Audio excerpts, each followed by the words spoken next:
Hey everyone, back again. Welcome back to another video review. This time, everyone, we are going to be taking a look at the Transformers Robots in Disguise Season 2 finale, obviously, Decepticon Island Part 2. So basically, it continues off from the last episode, and basically what happens is Optimus and Bumblebee are still arguing, but then Windblade decides to create a distraction, leaving the other Autobots to escape. Unfortunately, Windblade gets captured, and Bumblebee actually loses his Decepticon hunter in the process. But basically, the Autobots, when they get to their rendezvous point, they basically, or their temporary hiding place, or whatever, they split up. Basically, what happens is Ratchet, Drift, Jetstorm, and Slipstream, and Undertone, they go and try and free Windblade. Strongarm, Sideswipe, and Grimlock are going to try and free the Midicons. Optimus, Bumblebee, and Toolbox, they go and place a stasis bomb at the core of the ship.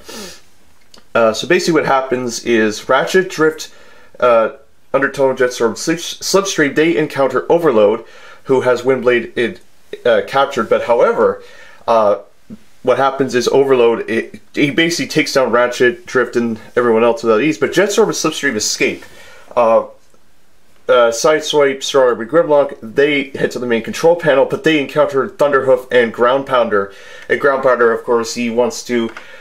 He references his debut episode, The Champion. Basically, he settles his score with Grimlock, all that stuff, and Thunderhoof is just he goes bananas on Strongarm and Sideswipe.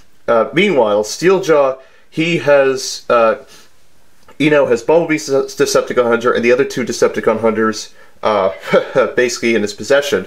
And what happens is he basically defeats Saberhorn and Glowstrike just to betray them, obviously. He's such a backstabber, I'll say that. And basically he claims Decepticon Island as his rightful place and all that stuff. So basically what happens is Fix-It gets so worried. So basically what happens is Denny and Russell think, okay, other people might show up and think what's going on. So they while they go into disguise, Fix-It takes off on the other ferry and goes right to Decepticon Island because Fix-It's so worried about the other Midicons that obviously they'll look like him. Anyhow, so basically what happens from then on is Jetstorm and Slipstream, they head back to where Overload is. He manages to free Ratchet and Windblade, and they take down Overload with good ease. And then after that, after they take care of Overload, they free Drift and Undertone.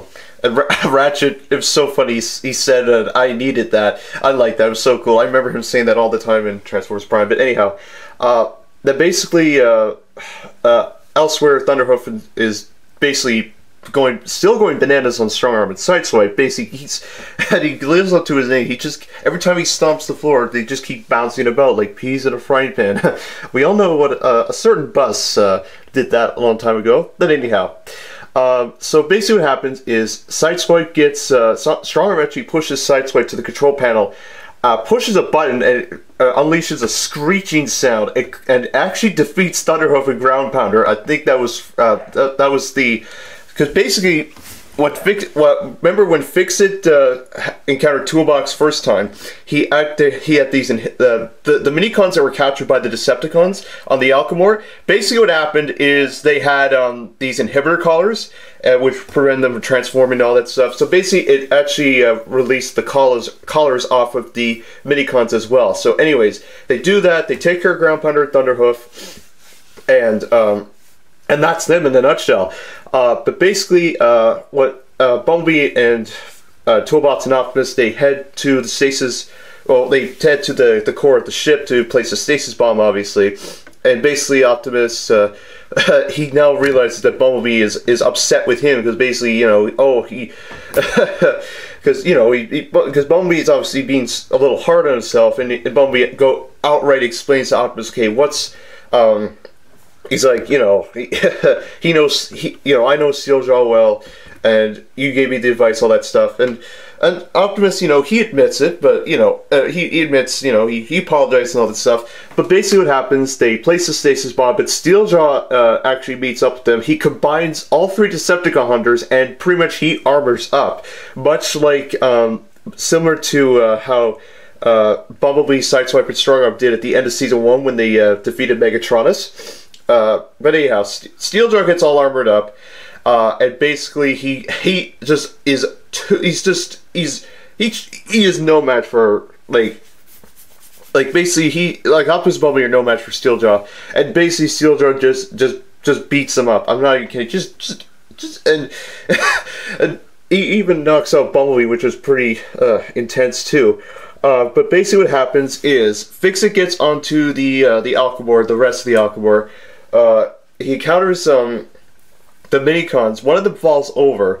A Viacon is about to destroy the Minicon, but Fix-It encounters them, and basically what happens is Fix-It, he takes down that Viacon, defeats him pretty good. Basically, back at the core of the ship, Fix-It, he contacts the other Minicons, saying, look, on this Autobot-only frequency, come help Optimus and Bumblebee, all that stuff. So they do. They actually, they distract Steeljaw long enough for Bumblebee to place the stasis bomb activated, but Optimus, he knocks Steeljaw out again, just because Steeljaw's about to attack Bumblebee, but Optimus intervenes. And what happens is basically Optimus and Bumblebee, they hold onto Steeljaw's hand long enough so that when the Minicons use those red antenna red wires that they use, if you remember them from the Deep Trouble back in season 1. Anyhow, basically what happens is the Minicons, they use the red wires, they grab onto Steeljaw's wrist, forcing to let go of the Decepticon and makes him normal Steeljaw, like he doesn't have the armor on anymore. So Steeljaw obviously very upset, but Bumblebee, he brings all the Decepticon hunters, he combines them again, he gets armored up much like he did at the end of season 1, and he melts Steeljaw to the floor. Like, I'm not even kidding. He just basically he just basically melts his feet to the floor, causing him to get stuck. And basically what happens, Bumblebee, Optimus, the Minicons, they all make to the rendezvous point to get on the boat. Just as the stasis bomb goes off, Steeljaw obviously he literally howls in defeat. The stasis bomb goes off, all the Decepticons are defeated, and victory once again for the Autobots. So basically at the end of the episode, the Minicons plan to take the rest of that Alchemor ship back to Cybertron to re-imprison the Decepticons that were on the ship. And basically, it's basically the Minicons toolbox, Undertone, Ratchet, Windblade, and Optimus who they're going to go back to Cybertron, because Optimus, the reason why Optimus wants to go back to Cybertron is because to figure out what's the reasoning behind the city, like the Cybertron Council being also hibbity-jibbity and all that stuff. And basically at the end, the Autobots that remain on Earth, Bumblebee, Sideswipe, Strongarm, Drift, Jetstorm, Slipstream, and Grimlock, they all just basically transform and head back to the scrapyard. And that is the end of the episode. All in all, it was a very fantastic episode. It was a great end to the season, obviously. Obviously, I don't think we're going to see any of those Decepticons in the Alchemor again. Maybe Steeljaw, if he finds a way to free himself from his predicament, shall we say. I mean, and it's really kind of disappointing that Saberhorn only had one episode to himself. Glowstrike really, I thought Glowstrike was going to be a huge, huge factor. I mean, I know Scorponok had his episode, but of course, Bumblebee has him back at the scrapyard in his possession. Now, the other thing that really surprised me, where was Kickback and Springload? Like, we last saw Kickback, I think we saw him back in Metal Meltdown, and then Springload we last saw back in Pounded at the train yard, and we never saw him again. Did he just bugger off and I don't know. I hope that we get to see them again, just because, like, they're still out there. We didn't see them during the final battle. They must have known about it and retreated, or maybe they must have been in another part we never even got to. Like, they must have been, I don't know. It's really, really hard to say what's on with Kickback and Sprayload. We might see them in... Now, here's the thing. Season 2 is over, alright? And that's the end of the series, obviously. However, I've heard two different possible scenarios that may happen.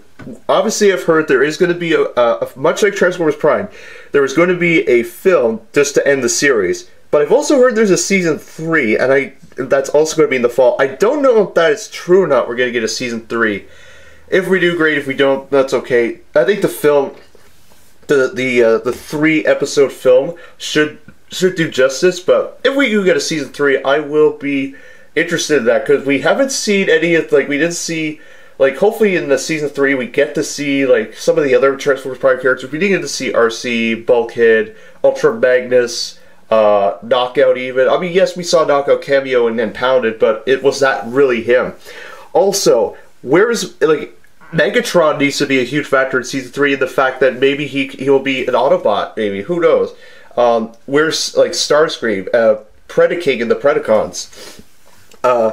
And also, like, and I know I've been beating the dead horse, but, like, what about the remains of Dreadwing, Breakdown, and Silas? Like, anyhow.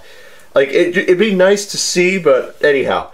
All in all, great episode. I like that Optimus and Bumblebee put their little feud behind them now, because Bumblebee obviously was the main focus in this series. Optimus was, like, he was the mentor slash, you know, and I mean, now that he is fully repaired, now that he's fully recovered from his from the predicament with Micronus, and of course with the additional power-ups and stuff, hopefully, I really hope that Optimus becomes, you know, hopefully all the Autobots become huge factors in the film when it comes out in the fall. We don't know what it's called, obviously. And speaking of the devil, I've heard that their Transformers Prime is continuing their series, but it's a film, but it's centered around Galvatron, which is different from Megatron. I've seen the test animation shots, it's pretty cool, but anyhow. Like I said, this season was pretty interesting. Hopefully we get to see more of the Prime characters, even the human ones from Transformers Prime. Hopefully we get to see some of the, like, you know, for example, Scatterspike, who's the retool and repainted Coolfire. Hopefully we get to see him in the series. Who knows? We've seen a lot of repainted, some retool Decepticons in this season, and it's such a shame we didn't get to see Fracture and in this one, just because we saw him in a season 2 short, but we never really got to see him. Anyway, I will explain that in a future video, but right now, it's a great, fantastic way to end the season. Epic fight. I knew Bumblebee was going to take down Steeljaw, no problem. It's amazing, it's epic, and it's pretty amazing, shall we say. So yeah, that is my video review of the Transformers Robots in Disguise Season 2 finale, Decepticon Island Part 2. I will see you all very soon. I will be back as soon as possible with my next video. Yeah, so take care, see you soon, have a great day, and I will catch you all later. Bye-bye.